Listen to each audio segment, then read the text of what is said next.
نحمده ونصلي علی رسوله الکریم اما بعد۔ ہمارے ہاں صغیرہ اور کبیرہ کا لفظ بڑا معروف اور مشہور ہے۔ گناہوں کے اندر تو یہ لفظ کتاب و سنت اور قرآن و حدیث کے اندر موجود ہے کہ گناہ صغیرہ بھی ہوتے ہیں اور گناہ کبیرہ بھی ہوتے ہیں۔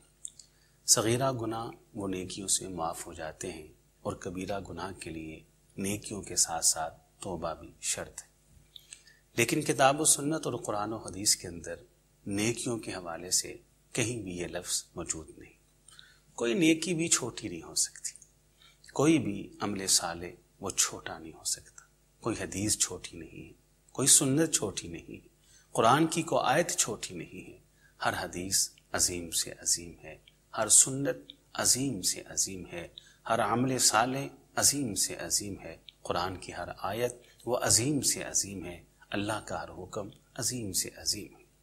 آپ نیکیوں کی عظمت کا اندازہ اس بات سے لگائیے کہ اصح الکتب بعد کتاب اللہ، صحیح بخاری کے اندر حدیث موجود ہے، رسول کریم صلی اللہ علیہ وسلم ارشاد فرماتے ہیں قیامت کے دن جب ترازو قائم ہوگا اور میزان لگایا جائے گا، کچھ لوگ آئیں گے کہ جن کی نیکی اور گناہ دونوں برابر ہوں گے، پھر اچانک ان کے پاس ایک نیکی نکل آئے گی۔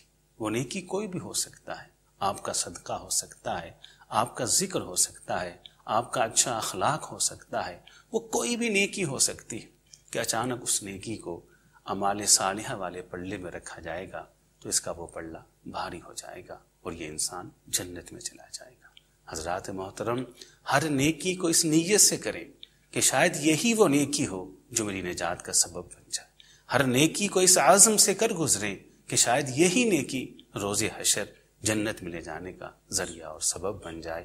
تو اللہ تعالیٰ اس کہنے والے کو بھی اور سب سننے والوں کو سمجھ کے عمل کی توفیق عطا فرمائے۔ وآخر دعوانا الحمد للہ رب العالمین۔